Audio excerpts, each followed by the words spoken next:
Hello बच्चों, आज हम न्यायमंत्री विषयांक का दूसरा हिस्सा यानी कि हमारी दूसरी विषयांक की कहानी आगे पढ़ेंगे। हमने देखा था कि सम्राट अशोक ने शिशुपाल को न्यायमंत्री की जिम्मेदारी दी। शिशुपाल ने उसका सहर्ष स्वीकार किया। सम्राट इस बात से सहमत हुए और उसने कहा कि कल से आप न्यायमंत्री हुए। सम्राट ने न्यायमंत्री शिशुपाल को बना दिया और एक अंगूठी पहनाकर शिशुपाल को न्यायमंत्री बनाया। यह सम्राट अशोक की राजमुद्रा थी। अब शिशुपाल न्यायमंत्री थे। उन्होंने राज्य की समुचित व्यवस्था इस तरह बना ली कि उसके सुप्रबंध से चारों ओर लोगों में सुख शांति फैल गई। शिशुपाल के न्यायमंत्री होते ही राज्य में शांति रहने लगी।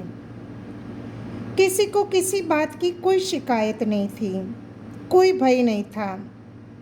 यहाँ तक कि लोग अपने घर के द्वार भी खुले छोड़कर घूमने लगे, क्योंकि सबको इस बात का एहसास था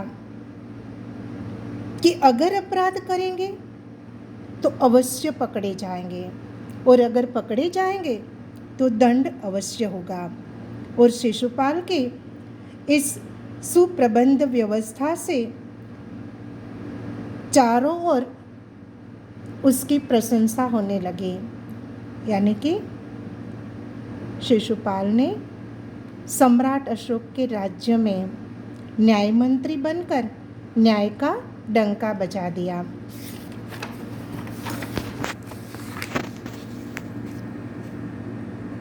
लगभग 1 महीने के बाद एक रात किसी ने एक पहरेदार की हत्या कर दी। यह बात सुनकर लोग बड़े हैरान हो गए और शिशुपाल की तो रातों की नींद उड़ गई। उन्होंने खाना पीना तक छोड़ दिया और अपराधी की खोज करने लगा। रात दिन एक करके वह अपराधी की खोज में लग गया। उसे लगा कि इतना न्याय, इतना प्रबंध करते हुए भी यह अपराध किसने किया होगा। बहुत प्रयत्न करने के बाद जब अपराधी का पता चला तो शिशुपाल के आश्चर्य का ठिकाना न रहा, क्योंकि स्वयं सम्राट अशोक ने ही पहरेदार की हत्या कर दी थी। सम्राट को अपराधी घोषित करना बहुत कठिन काम था, पर शिशुपाल करे भी तो क्या करे, क्योंकि एक ओर वे न्यायमंत्री थे तो दूसरी ओर सम्राट के सेवक। परंतु न्याय की दृष्टि में सम्राट और साधारण व्यक्ति में कोई अंतर नहीं होना चाहिए। शिशुपाल एक निष्पक्ष निडर न्यायमंत्री था। वह यह भेद रखना नहीं चाहता था कि सम्राट और सामान्य इंसान दोनों में वह सम्राट को अपराधी घोषित कैसे कर पाए। पर अगले दिन शिशुपाल दरबार में पहुंचे तो सम्राट अशोक सिंहासन पर बैठे हुए थे। आते ही उसने शिशुपाल को प्रश्न किया कि अपराधी का पता चला।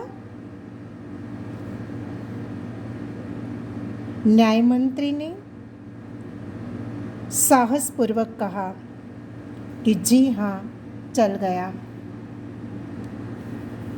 सम्राट ने कहा, तो फिर उसे उपस्थित करो। न्याय मंत्री कुछ रुके, फिर अपने उच्च अधिकारियों को संकेत करके आदेश दिया कि धनवीर, इन्हें गिरफ्तार कर लो। मैं आज्ञा देता हूँ। न्याय मंत्री का इशारा, संकेत सम्राट की ओर था। दरबार में निस्तब्धता छा गई। चारों ओर लोग स्तब्ध रह गए। सम्राट का चेहरा तो क्रोध से लाल हो गया। वे सिंहासन पर से खड़े हो गए और बोले, इतना साहस कि आप मुझे अपराधी घोषित कर रहे हो? न्याय मंत्री ने ऐसा भाव प्रकट किया कि मानो सम्राट की बात सुने ही न हो, और उन्होंने अपने शब्द फिर से दोहराए, धनवीर, देखते क्या हो, अपराधी को गिरफ्तार कर लो। न्याय मंत्री का आदेश मिलते ही दूसरे ही क्षण सम्राट के हाथों में हथकड़ियां पड़ गई। न्याय मंत्री ने कहा कि अशोक, तुम पर पहरेदार की हत्या का आरोप है। क्या तुम इस अपराध को स्वीकार करते हो? सम्राट होठ काट कर रह गए, यानी कि स्तब्ध रह गए। उसे न्याय मंत्री ने सही रूप से अपराधी घोषित कर दिया था। न्याय मंत्री ने फिर से पूछा, तो तुम्हें तुम्हारा अपराध स्वीकार्य है ना? सम्राट ने सिर झुकाकर कहा कि हाँ, मैंने उसे मारा अवश्य है, पर वह उदंड था। सम्राट का उत्तर था यह, पर उदंड था। उदंड यानी पूरी तरह से निष्क्रिय, निकम्मा, यानी कि जो आलसी हो, काम न करना चाहता हो, ऐसा। न्याय मंत्री कहता है कि उदंड था या नहीं, पर तुम्हें उन्हें मारने का अधिकार नहीं है।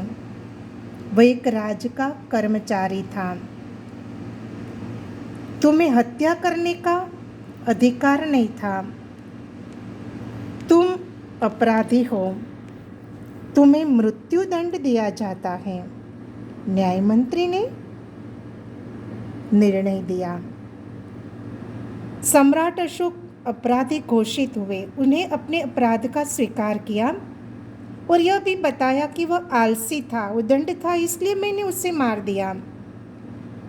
तब न्याय मंत्री कहता है कि आलसी था तो तुम उसे निकाल देते, पर उसे मारने का अधिकार नहीं था, इसलिए तुम्हें मृत्युदंड की सजा दी जाती है। सभा में सन्नाटा छा गया। न्याय मंत्री का निर्णय सुनकर सम्राट ने सिर झुका लिया। शिशुपाल की परीक्षा में वह सफल हो गए थे। सम्राट का हृदय ऐसे व्यक्ति को पाकर गदगद हो गया था, क्योंकि सम्राट अशोक को जैसा न्याय मंत्री चाहिए था, वैसा ही शिशुपाल न्याय मंत्री बनकर दिखा देता है कि जो न्याय मंत्री राज्य में निडर, निष्पक्ष, प्रामाणिकता से न्याय कर पाए, वही न्याय मंत्री राज्य की, राष्ट्र की सुख, शांति और सुरक्षा तय कर पाता है। सम्राट अशोक ऐसे न्याय मंत्री की खोज में ही था।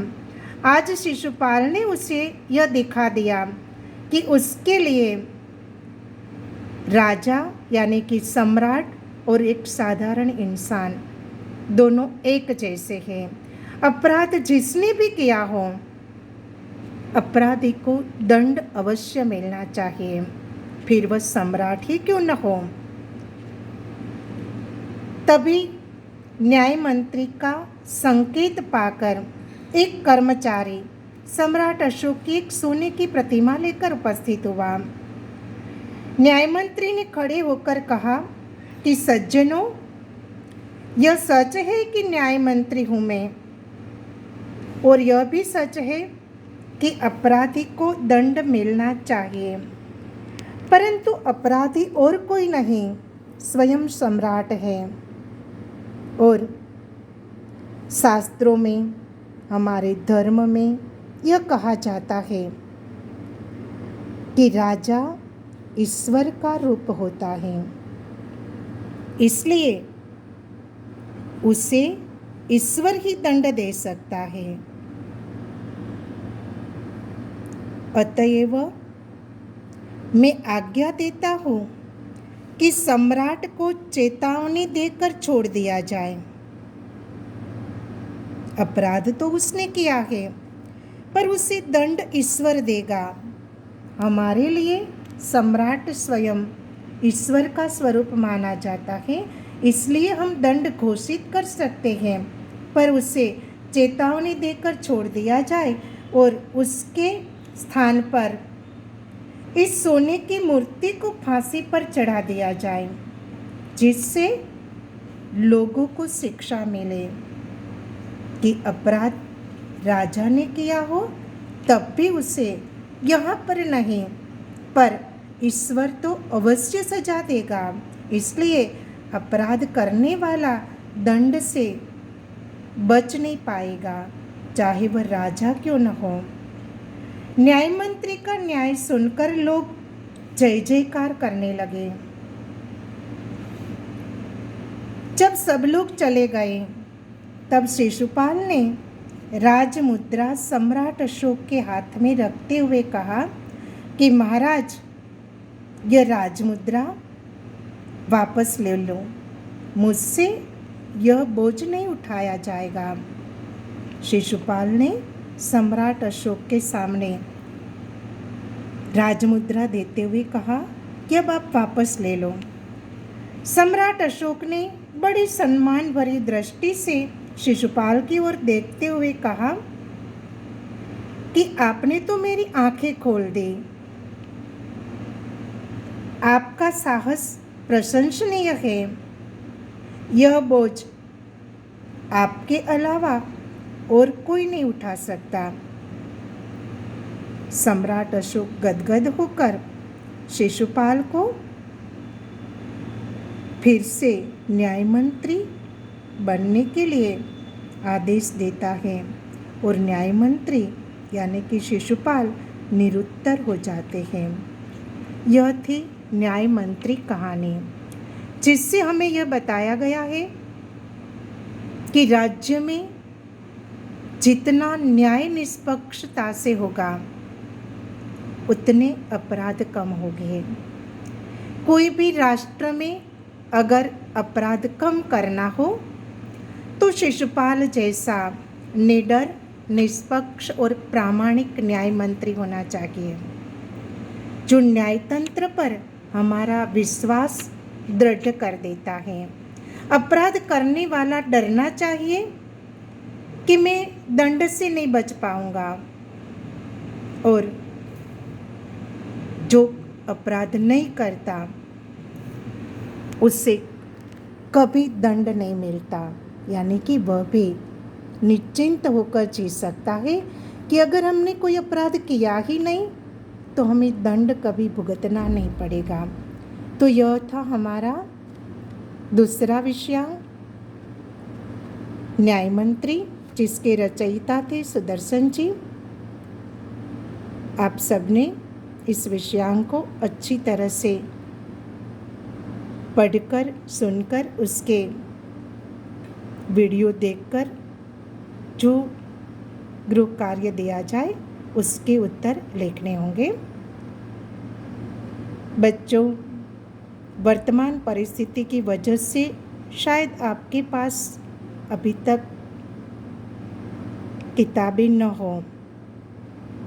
इसका मतलब यह नहीं कि हम अभ्यास से पूरी तरह से विमुख होते रहे। हमारा कर्तव्य है कि जितना भी कार्य हमें दिया जाता है उससे बड़े उत्साह के साथ स्वीकार करके पढ़ते रहें, क्योंकि बड़े लंबे समय से हम सब पाठशाला से और अभ्यास से विमुख होते रहे हैं। पर अब हम ईश्वर से प्रार्थना करें कि जल्द से जल्द पाठशाला में आप आए, आपकी आवाज़ से और शिक्षा से पाठशाला फिर से जीवंत हो जाए। शुभेच्छा। जय हिंद, जय भारत। खुश रहें, तंदुरुस्त रहें।